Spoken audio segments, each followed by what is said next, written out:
Hello, everyone. Welcome to the Limits Movie Podcast. Today, I'm here with my good pal Dorji. What's up? Today, we're talking about It. The movie's just called It. This is based on a Stephen King novel.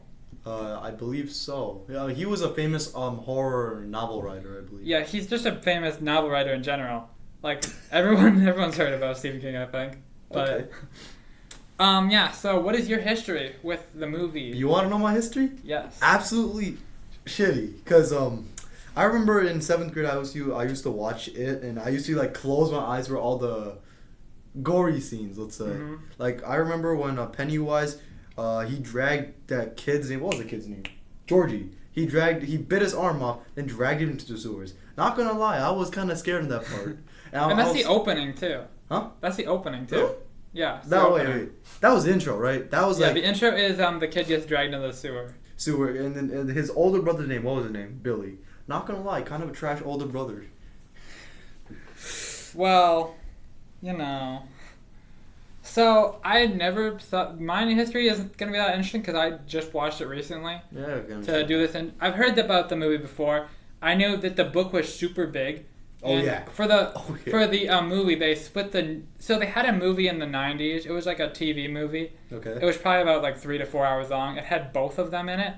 For the new one, they split into 2 movies. There's a chapter 2 as well. Okay. I don't know if you've seen the chapter 2. No, I've seen the chapter 2 one. Because I haven't seen it, so just going off of that, I have not seen chapter 2. Do you want me to give you a little bit of no spoilers or? I mean, you can spoil. I know for a little bit that they're way older in chapter 2. Oh yeah, they are. They're basically adults. It's years later, and they go back to see it or something. That's all I know. Going back to was it 1? They made a blood oath. They cut themselves. They made a blood oath, and then going to it chapter 2, they finally. I don't know how you say they took that blood oath, and they all go together to fight Pennywise, or also known as It. Yeah, I think Pennywise is kind of a fun idea. I like how they use balloons. Well, they use imagery with balloons a lot to make you be like, whenever you see a balloon, you're like, oh no, this guy's about to show up. Well, maybe I have a theory. I'm thinking that, what's it called? Maybe all those balloons is probably from the victims he's killed. That's my theory. I have a theory. That the balloons just could probably be the blood of the victims he's killed. Okay, it's an interesting theory. Very gruesome theory too. Sure. So yeah, this movie, there's a lot of interesting stuff in it. I really liked how the movie looked as a whole. Okay. There's a lot of interesting scenes with Pennywise where there's also a lot of fake out kills, like the girl, I don't remember her name. Beverly. I think her Beverly? name was Beverly, the deadlight. She's in a bathroom, and you kind of see it starting to come out of the sink or something. Oh, and you see blood everywhere. That was the blood scene. She was going to wash her face. Yeah. Her dad was like, Beverly, are you in there? And then she's washing her face and shit, and then the blood just pops out of the sink. I was speechless for that part. I was like, no, the plumbing must be going horrible right The now. whole time, all I could think of, you've never heard of this movie, I don't think, but Evil Dead 2 is a horror. It's a horror movie where there's a part a lot like that where just a bunch of blood gushes out there, and all I could think of was that. Except that movie is hilarious, but I'm honest, it's fucking disgusting.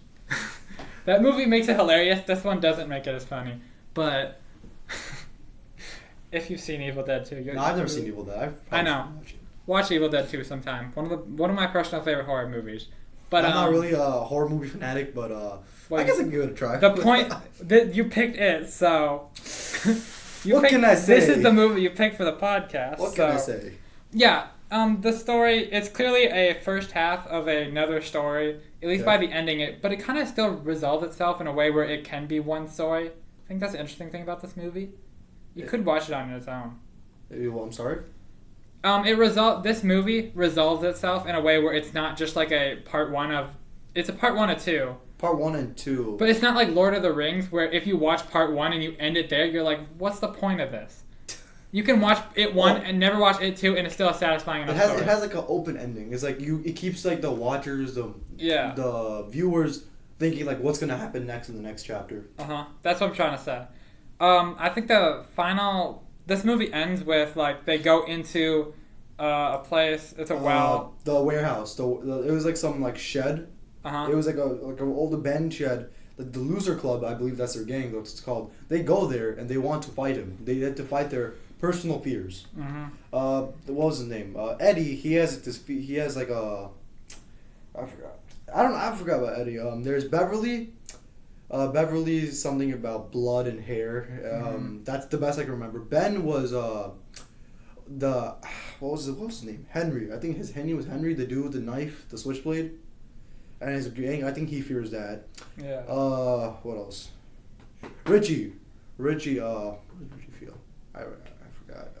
Point to say all the fears. You don't have to go into all of them. Okay, I don't think it'll be fine. And okay, the one I know the most is Billy. Mm-hmm. He fears his brother because he fears that he's the one who got his brother killed because of his ignorance. He did have like the paper boat. Well, it's not his fault his brother died because he just let him outside with the paper boat. Yeah, I mean, okay, number one, he has no supervision. Two, it's literally the dead of night. Okay, I wouldn't say dead of night, and it's raining. You know, kind of suspicious atmosphere, not gonna lie. But I don't think he was thinking that a clown was going to show up out of the sewer and take his brother. That's not typically where your mind goes. Yeah, but you know, like if you're gonna be good older brother, go with him. You know, because I mean, this is it we're talking about here. This is the clown that kills kids, like little kids.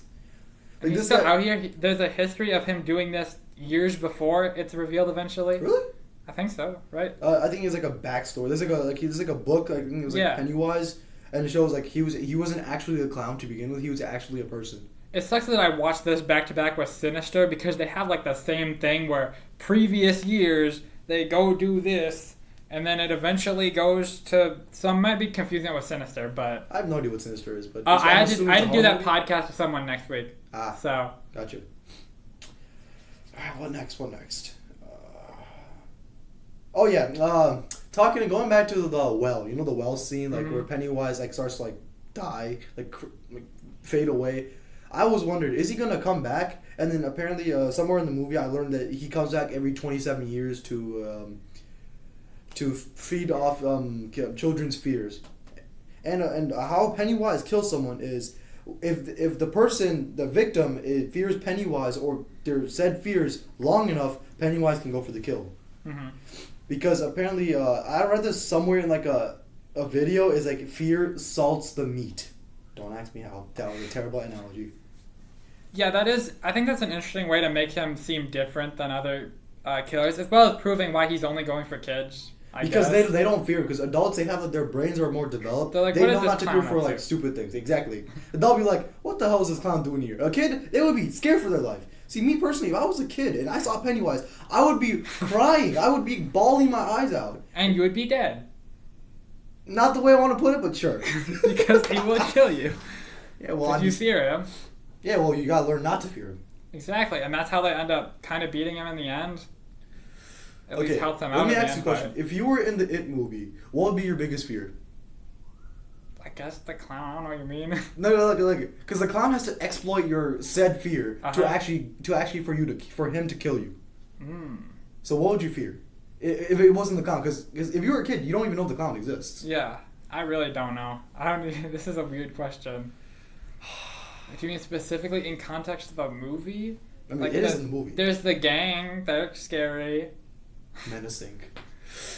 Even though the main guy in that gang ends up dying pretty early on in the movie. Oh yeah, wait. He gets like, wait. There's like 3 dudes. I forgot. One with the dad. He kills his dad with a pistol. Why?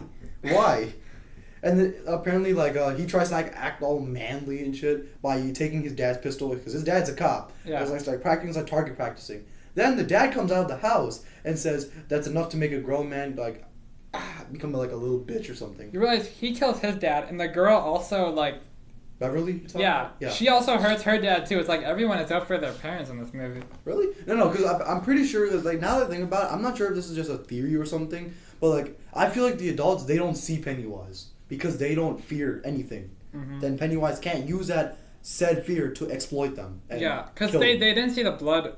The girl's dad didn't see the blood on the room either. The room. Because the dad thought that she was just seeing things. And going back to Beverly and the deadlight scene, where, the saying, you will float too, that phrase always got me kind of scared, not going to lie. Mm-hmm. And then the very, very, not PG-13 scene, where Ben kisses Beverly because apparently Ben's liked Beverly for a pretty long time, and apparently that breaks the curse somehow. That's just, I don't know how true love solves everything. Mm-hmm. I guess if you want to put it like that, sure. And then Pennywise did that weird dancing scene. Like he's like, I'm not sure how you want to put it. It's a little goofy. It is no, it's not little. It's very goofy. Like he's literally looking at you, like staring at you while doing, like, holding his. Yeah. I don't know. It's a clown uniform doing that weird take the L dance, but without the L. You got any closing thoughts here? Closing thoughts. It's a really good movie. If you want, well, I'm assuming you've already seen it. It's a really good movie, and if anyone watching the podcast, I suggest you go see the It movie because it will shiver your balls off. You gotta give it a rating 1 out of 10. I do 1 out of 10 rating, like on the fear scale, or on like how good it is. How good it is. If you want to do it on fear, I guess. But okay, on how good it is, I'll say like the script quality and everything, the action, I'll say a good 8.5 out of 10, a solid 8.5. For the fear, well, since I was a pussy when I first watched the movie, so I'll say the fear rating was like a 9.5 out of 10. Okay, you want me to do a fear rating because you tried. Personally, the issue is if I saw this when I was younger, I would have been terrified of it. I know that.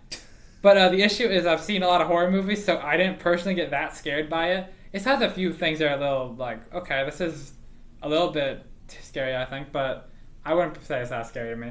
Not scary, not a dude, not a creepy clown that hides in very, very shady, very, very shady places that preys on little kids. See, personally, I never got the fear of clowns.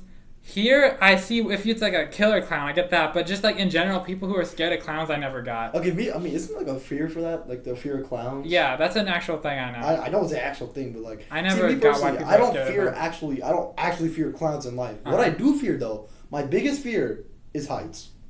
Yes. Because every single time I look up, like in a roller coaster, I remember this one time I was in Coney Island in New York. I went on this thunder coaster. It was like on the peak, and I looked down and I was terrified. I felt nauseated. Yeah, I'm definitely scared of heights, but clowns, nah. Nah, they're not scary. Otherwise, they can open their jaw like. I'm going 7 out of 10 on this movie. 7 out of 10 on the movie? It's good. It's good. It's meh? No, it's actually really good, because I don't know if you've seen any of my other episodes, but I'm kind of harsh on the ratings, so 7 out of 10 is perfectly... It's a great, solid horror movie. Alright, well, is that it? Yeah, thank you for being on this episode with me. Hey, no problem. You fancy meeting you here, too. Yeah. Only took like 2 weeks to get you to be on here. Okay, that was my bad. Okay, I'm sorry. But it's finally done, and now I can continue my life. So, thank you, Georgie. Thanks, Joey. Yep. See you guys next time. We're doing another horror movie. I already said Sinister. You guys know what it is. But, see you.